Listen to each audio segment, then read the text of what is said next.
नमस्कार दोस्तों, मेरा नाम डॉक्टर अमित कुमार और मैं आपका मोटिवेशनल दोस्त। आज के इस मोटिवेशनल वीडियो में मैं आपके लिए लेके आया हूँ एक ऐसी स्पिरिचुअल जर्नी जिसमें हम हिमालय के जो योगी हैं, उन लोगों के द्वारा की जाने वाली गुप्त साधनाओं के संबंध में बहुत सारे ऐसे अनसुलझे रहस्य हैं जिनसे हम पर्दा उठाने की कोशिश करेंगे। ये जो रचना है, ये जो किताब है, ये लिखी गई है श्रीमान नारायण दत्त श्रीमाली के द्वारा। और हम इसमें देखेंगे कि कैसे अलग अलग साधनाओं का महत्व हमारे जीवन में कितना फर्क पड़ता है, कितना फर्क और उससे कितना ज्यादा हमारे यहाँ ट्रांसफॉर्मेशन आता है, वो हम इन हिमालय के योगियों की गुप्त साधनाओं के ऊपर में जानने की कोशिश करेंगे। तो चलिए दोस्तों, शुरू करते हैं। शाबर साधनाओं का अन्यतम योगी। शाबर साधनाएं जीवन की सरल, सहज और महत्वपूर्ण साधना है। ये ऐसी साधनाएं हैं जिनमें जटिल विधि विधान नहीं होते हैं, जिनमें लंबा चौड़ा विस्तार नहीं है, जिनमें सूक्ष्म श्लोक संस्कृत में नहीं होते हैं, अपितु सरल भाषा में होते हैं।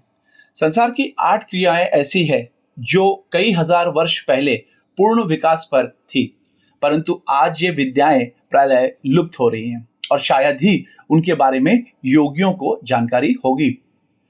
सिद्धाश्रम में आवश्यक इनके बारे में निरंतर शोध हो रही है और उन चिंतनों तथा साधना विधियों को ढूंढ निकाला गया है जिनकी वजह से ये आज भी जीवित है।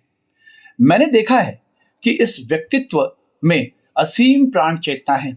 सत्य और वास्तविकता से झुठलाकर इसे दबाया नहीं जा सकता। प्रहार कर इसकी गति को अवरुद्ध नहीं किया जा सकता। बहलाकर इसे चुप नहीं कराया जा सकता। इसके मन में भारतवर्ष के प्रति असीम त्याग और अगध श्रद्धा है। यह भारतवर्ष को पुनः उस स्थिति में ले जाना चाहता है जो कि इसका वास्तविक रूप है। वह ऋषि मुनियों के मंत्रों, साधनाओं और सिद्धियों को सही तरीके से पुनः स्थापित करना चाहता है। ज्योतिष और आयुर्वेद के खोए हुए स्थान को पुनः दिलाना चाहता है। इतना होने पर भी इस व्यक्तित्व में किसी प्रकार का कोई घमंड या अहंकार नहीं है। बाहर और भीतर में किसी प्रकार का द्वैत भाव दिखाई नहीं देता। जो कुछ मन में है स्पष्ट बोलेंगे, शब्दों में कह देंगे। यदि किसी शब्दों से किसी को दर्द भी पहुंचता है तब भी इसके मन में ऐसी कोई किसी को तकलीफ देने का उद्देश्य नहीं होता। उनको देखते ही ऐसा आभास होता है कि जैसे प्राचीन समय का आर्य अपनी पूर्ण शारीरिक क्षमता और ज्ञान गरिमा को लेकर साकार है। शरीर लंबा चौड़ा, आकर्षक और चुंबकीय नेत्र, वाणी में गंभीरता और गरिमा, सिंहवत चाल में दृढ़ता और हृदय में पौरुष, यह सब मिलकर एक ऐसे व्यक्तित्व का निर्माण करते हैं जिन्हें हम अपने जीवन में आर्य कहा है, जो हमारे सही आर्यों के पूर्वज हैं। यह व्यक्तित्व अत्यंत ही सरल, सौम्य और सहज है। किसी प्रकार का आडंबर नहीं, प्रदर्शन नहीं, साथ ही साथ आंतरिक और बाह्य जीवन में किसी प्रकार का कोई लुकाव छुपाव भी नहीं। कभी कभी तो इनके इस सरल व्यक्तित्व को देखकर खींच होती है। इतने उच्च कोटि के योगी इतने सरल, सहज और सामान्य जीवन कैसे व्यतीत कर सकते हैं? ये साधनाओं के क्षेत्र में अप्रतिम है, सिद्धियों के क्षेत्र में अद्वितीय है। यदि अन्य किसी के पास इन साधनाओं और सिद्धियों का 1000वां हिस्सा भी होता तो वो अहंकार के मद में चूर रहता, धरती पर पांव ही नहीं रखता। ज्योतिष के क्षेत्र में स्वामी निखिलेश्वरानंद जी ने जो काम किया वो पूर्ण साधना संपन्न संस्था भी नहीं कर सकती। उन्होंने अकेले जितना और जो कुछ कार्य किया उसे देखकर आश्चर्य होता है।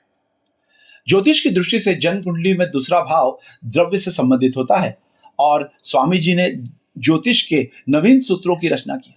ज्योतिष के उन सिद्धांतों को प्रतिपादित किया जो आज के युग के अनुरूप हैं, जो वर्तमान सामाजिक व्यवस्था में सही है। उनके छोटे छोटे ग्रंथों के माध्यम से उन्होंने पूरे देश में एक चेतना पैदा की, ज्योतिष के प्रति उनके मन में चाह उत्पन्न की, उन्हें विश्वास दिलाया। ज्योतिष के क्षेत्र में नवीन कार्य हुए, बिखरे हुए ज्योतिषियों को एक मंच पे ला दिया। उन्होंने ये समझाया कि यह विज्ञान तभी सफल हो सकता है जब इसमें पूर्ण समर्पित भाव से कार्य किया जाए। इससे देश और समाज में ज्योतिष के प्रति लोगों में आस्था निर्माण होगी और जब नवीन सूत्रों के माध्यम से भविष्य कथन किया गया तो लोगों को विश्वास होने लगा कि ज्योतिष अपने आप में प्रामाणिक विज्ञान है, जिसके माध्यम से हम अपने भविष्य को प्रामाणिकता के साथ देख सकते हैं, जिसके माध्यम से हम अपने भविष्य को प्रामाणिकता के साथ दे सकते हैं। आने वाली विपत्तियों और दुर्घटनाओं को अंक या आकलन कर सकते हैं। ये चीजें इनके निवारण के बारे में चिंतन कर सकते हैं और पूरे जीवन को सही प्रकार से योजनाबद्ध तरीके से बना सकते हैं, जिससे कि कम से कम समय में ज्यादा से ज्यादा सफलता पूर्णता पाई जाए। आज अगर हम बात करते हैं तो अज्ञात रहस्यों के ज्ञात के बारे में। हम जो जो प्रकृति के निकट जाते हैं त्यों त्यों वह और अधिक रहस्यमय प्रतीत होती है। पिछले कई हजार वर्षों से मानव प्रकृति के इन रहस्यों को समझने का प्रयास करता आ रहा है, परंतु फिर भी उतनी सफलता नहीं मिल पाई जितनी की वास्तव में मिलनी चाहिए। प्रारंभ से ही मानव का प्रयत्न प्रकृति पर विजय प्राप्त करना है और इसके लिए तंत्र मंत्र योग आदि के माध्यम से उसको बस में करना का प्रयास किया गया, परंतु आज भी ऐसी कई अज्ञात रहस्य है जिसे प्राप्त करना बाकी है। उन्होंने कहा कि प्रकृति हमारी शत्रु या प्रतिस्पर्धी नहीं अपितु सहायक है। उसके साथ द्वंद्व करके सफलता नहीं मिल पाएगी, अपितु उसके साथ समन्वय करके ही सिद्धि प्राप्त की जा सकती है। इसी स्थिति को और सिद्धांत को ध्यान में रखकर पूज्य गुरुदेव ने जो साधनाएं स्पष्ट की, उनके माध्यम से योगियों ने आसानी से प्रकृति पर विजय प्राप्त की। हमारे पूर्वजों और ऋषियों के पास कुछ विशिष्ट सिद्धियां थी, परंतु उनमें से काल के प्रवाह में बहुत कुछ लुप्त हो गई। उनमें भी 12 सिद्धियां जो सर्वार्थ लोप हो गई, जिनका केवल नामोल्लेख इधर उधर पढ़ने को मिल जाता था, पर उसके बारे में ना तो कोई जानता था ना किसी को उसके बारे में वास्तविक ज्ञान था। इनमें पहली सिद्धि है परकाया प्रवेश सिद्धि, दूसरी है आकाश गमन सिद्धि, तीसरी है जल गमन सिद्धि, चौथी है हादि विद्या जिसके माध्यम से साधक बिना कुछ आहार ग्रहण किए वर्षों तक जीवित रह सकता है। पांचवा है कादी विद्या जिसके माध्यम से साधक या योगी कैसी भी परिस्थिति में अपना अस्तित्व बनाए रख सकता है। उस पर सर्दी गर्मी बरसात आग हिमपात आदि का कोई भी प्रभाव व्याप्त नहीं होता। छठवां है काल सिद्धि जिसके माध्यम से हजारों वर्ष पूर्व के क्षण को या घटना को पहचाना जा सकता है, देखा जा सकता है और समझा जा सकता है। साथ ही आने वाले हजारों वर्षों के कालखंड को जाना जा सकता है कि भविष्य में कहाँ क्या घटना घटित होगी और किस प्रकार से घटित होगी। इसके बारे में प्रामाणिक ज्ञान एक ही क्षण में हो जाता है। यही नहीं, अभी तो इस साधना के माध्यम से भविष्य में होने वाली घटनाओं को ठीक उसी प्रकार से देखा जा सकता है जिस प्रकार से व्यक्ति टेलीविजन पर कोई फिल्म देख रहा हो। सातवीं संजीवनी विद्या, यह विद्या शुक्राचार्य या कुछ ऋषियों को ही ज्ञात थी, जिसके माध्यम से मृत व्यक्ति को भी जीवन दान दिया जा सकता है। आठवां इच्छा मृत्यु साधना जिसके माध्यम से काल पर पूर्ण नियंत्रण प्राप्त किया जा सकता है और साधक चाहे तो सैकड़ों हजारों वर्षों तक जीवित रह सकता है। नौवां कायाकल्प साधना जिसके माध्यम से व्यक्ति के शरीर में पूर्ण परिवर्तन लाया जा सकता है और ऐसा परिवर्तन होने पर वृद्ध व्यक्ति का भी कायाकल्प होकर वह स्वस्थ सुंदर युवक बन सकता है। रोग रहित ऐसा व्यक्ति कई वर्षों तक स्वस्थ रहकर अपने कार्यों में सफलता पा सकता है। 10 लोक गमन सिद्धि, इसके माध्यम से पृथ्वी लोक में ही नहीं अपितु अन्य लोकों में भी उसी प्रकार से विचरण कर सकता है जिस प्रकार से हम कार के द्वारा एक स्थान पे दूसरे स्थान पर एक नगर से दूसरे नगर पर जाते हैं, वही लोक गमन सिद्धि में हम कर सकते हैं। इस लोक गमन सिद्धि के माध्यम से हम भूलोक, स्वलोक, महलोक, जनलोक, तपलोक, सत्यलोक, चंद्रलोक, सूर्यलोक, पाताल लोक, वायुलोक इत्यादि जगह पर जाकर वहां के निवासियों से मिल सकते हैं, वहां की श्रेष्ठ विद्याओं को प्राप्त कर सकते हैं और जब भी चाहे एक लोक से दूसरे लोक तक जा सकते हैं। 11वां शून्य साधना जिसके माध्यम से प्रकृति से कुछ भी प्राप्त किया जा सकता है। खाद्य पदार्थ, भौतिक वस्तुएं और बहुमूल्य हीरे जवाहरात आदि शून्य से प्राप्त किया जा सकता है। मनवांछित सफलता और संपन्न अर्जित किया जा सकता है। 12वां सूर्य विज्ञान जिसके माध्यम से एक पदार्थ को दूसरे पदार्थ में रूपांतरित किया जा सकता है। अपने तपोबल के माध्यम से पूज्य श्री निखिलेश्वरानंद जी ने इन सिद्धियों को उन विशिष्ट ऋषियों और योगियों से प्राप्त की थी जो कि इस सिद्ध हस्त के आचार्य थे। मुझे भली भांति स्मरण है कि परकाया प्रवेश साधना उन्होंने सीधे विश्वामित्र से प्राप्त की थी। साधना के बल पर उन्होंने महर्षि विश्वामित्र को अपना सामने साकार किया और उनसे ही परकाया प्रवेश की उन विशिष्ट साधनाओं सिद्धियों को सीखा जो कि अपने आप में अन्यतम है।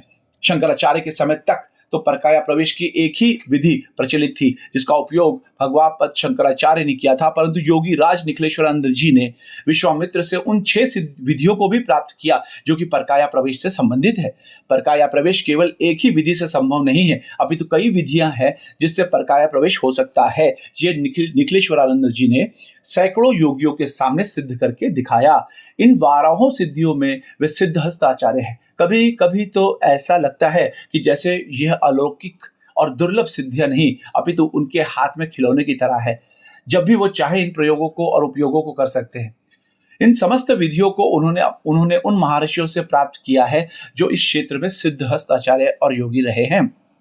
उन्होंने हिमालय स्थित योगियों, सन्यासियों और सिद्धों के सम्मेलन में दो टूक शब्दों में कहा था कि तुम्हें इन कंदराओं में निवास नहीं करना है और जंगल में नहीं भटकना है। इसकी अपेक्षा समाज में बीच में जाकर तुम्हें रहना है, उनके दुख दर्द को बांटना है, समझना है और दूर करना है। मैंने कई बार अनुभव किया कि उनके दरवाजे से कोई खाली हाथ नहीं लौटा। जिस शिष्य, साधक, योगी या सन्यासी ने जो भी चाहा उनके यहां से प्राप्ति हुई। गोपनीय से गोपनीय साधना देने में भी वो हिचकिचाते नहीं थे। साधना के मूल रहस्य स्पष्ट करते थे, अपने अनुभव को सुनाते थे, उन्हें धैर्य बंधाते थे, पीठ पर हाथ फेरते थे और उनमें जोश तथा आत्मविश्वास भर देते थे कि वह सब कुछ कर सकता है, और यही गुण उनकी महानता का परिचय देता है। तंत्र मार्ग का सिद्ध पुरुष। सही अर्थों में देखा जाए तो तंत्र भारतवर्ष का आधार रहा है। तंत्र का तात्पर्य है व्यवस्थित तरीके से कार्य संपन्न करना। प्रारंभ में तो तंत्र भारतवर्ष का सर्वोच्च पूंजी बनी रही। बाद में धीरे धीरे कुछ स्वर्णिम और अनैतिक तत्व इसमें आ गए, जिन्होंने ना तो तंत्र का ज्ञान था, ना ही इसके बारे में कुछ विशेष जानकारी थी। देह सुख और भोग सुख ही उन्होंने तंत्र मान लिया। तंत्र को भगवान शिव का आधार, उनके माध्यम से ही तंत्र का प्रस्फुटन हुआ है।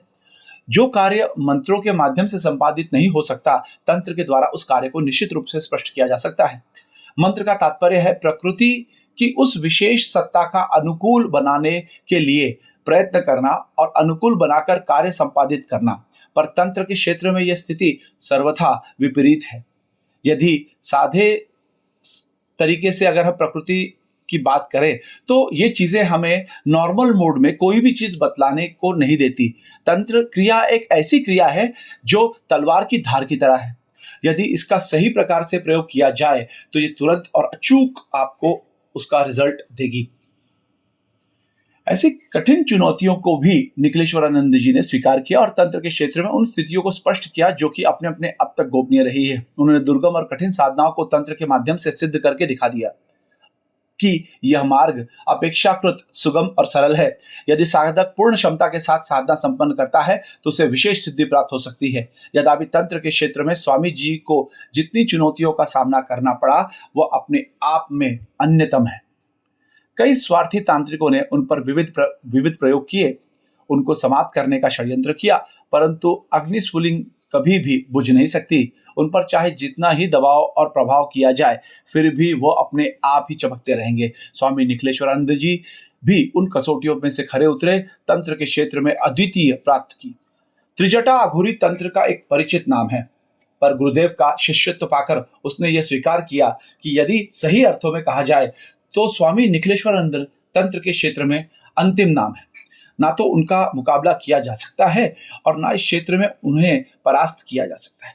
एक प्रकार से देखा जाए तो वे सही अर्थों में वह शिव स्वरूप है, जिनका प्रत्येक शब्द अपने अर्थ वक्त के लिए हुआ है, जिन्होंने तंत्र के माध्यम से उन गुप्त रहस्यों को उजागर किया है जो अभी तक गोपनीय रहे हैं। आज इस व्यक्तित्व को गृहस्थ के रूप में देखकर विश्वास नहीं होता कि यह साधारण सा धोती कुर्ता पहने हुए जो व्यक्ति दिखाई दे रहा है, उसके अंदर ज्ञान और चेतना का समुद्र हिलोरे ले रहा है। यह विश्वास नहीं होता कि यह वही व्यक्तित्व है जिसने पूरे हिमालय को अपने पैरों से नापा है, जिसने एक एक क्षण को पूरी सार्थकता के साथ जिया है। गृहस्थ जीवन में व्यक्तित्व ने अपने उद्देश्य प्राप्ति के मार्ग में जितनी बाधाएं, कष्ट, परेशानियां, अड़चने और समस्याओं का अनुभव किया है, उतनी शायद ही किसी ने अनुभव किया होगा।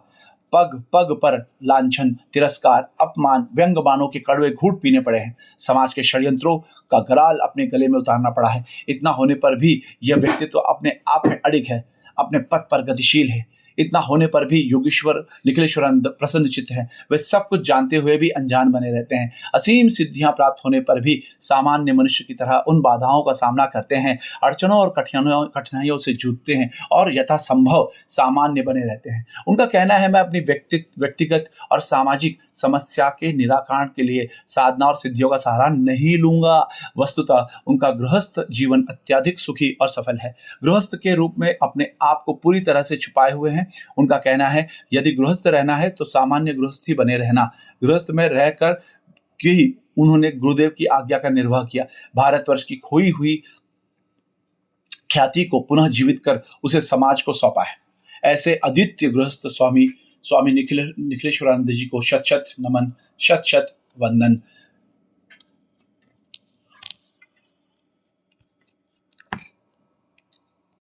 अब हम चलते हैं अगले चैप्टर की तरफ, जिसमें हम देखेंगे सोहम सिद्धम। एक बार हम सब उत्तरकाशी में अलकनंदा के किनारे बैठे हुए थे। उस समय मेरे अलावा तारकेश्वर बाबा, नागा बाबा, बंगाल के राम ठाकुर, माँ योगिनी, सिद्ध माता तथा अन्य भी कई गुरु भाई बहनें बैठे थे। बातचीत काया भेद पर चल रही थी।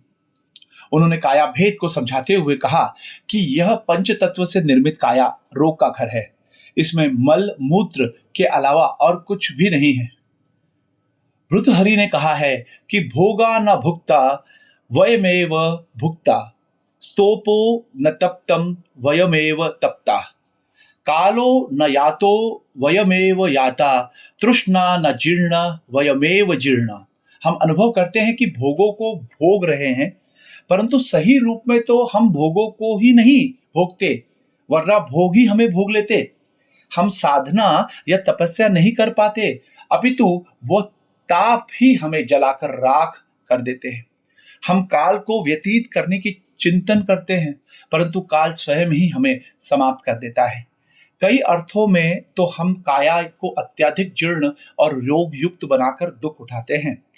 यह काया भेद साधनात्मक दृष्टि से ही संभव हो सकता है, क्योंकि जिस प्रकार स्वर्ण अग्नि में तपकर कंचन बन जाता है, उसी प्रकार तपस्या की अग्नि में जलकर के ही यह शरीर दिव्य और उदात्त बन जा सकता है।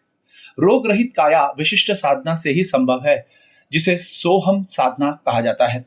इसके बाद उन्होंने रोग रहित सोहम मंत्र को विस्तार से समझाया और बताया कि यह गोपनीय मंत्र अत्यधिक दुर्लभ कहा जाता है। इसे काली हृदय भी कहा गया है।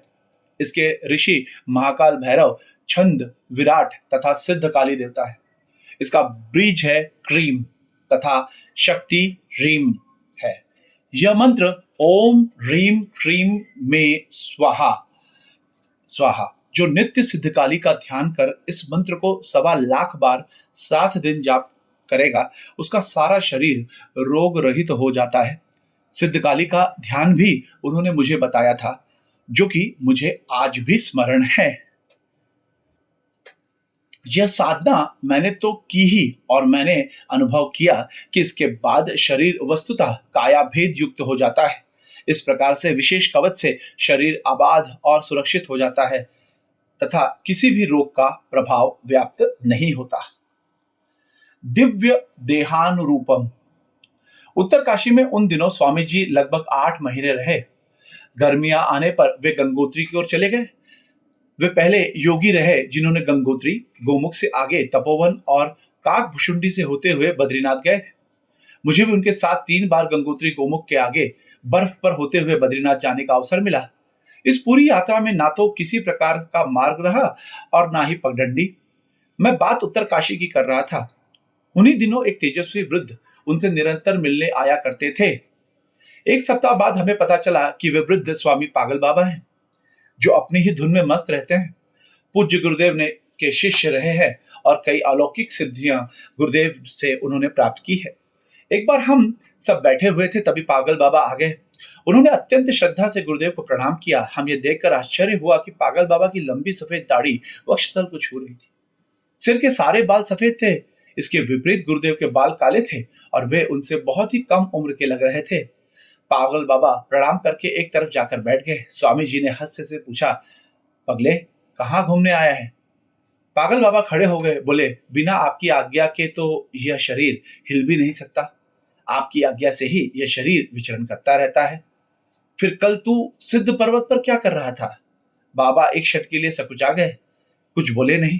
बाद में हमें मालूम पड़ा कि पागल बाबा 11 वर्षों तक स्वामी जी के अत्यधिक निकट रहे और अपने में मगन रहे, और इसके कारण स्वामी जी ने उसका नाम पागल बाबा रखा।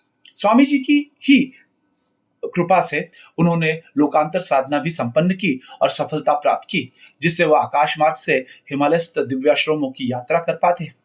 वे जहां भी जाना चाहते हैं सशरीर चले जाते हैं और वहां जितने समय तक रुकना चाहें रुक के आ जाते हैं। उन्हें सर्दी, गर्मी, वर्षा का कोई भी प्रभाव व्याप्त नहीं हो सकता। हम ऐसे विलक्षण साधन संपन्न व्यक्तिमत्व को छोड़ना नहीं चाहते थे।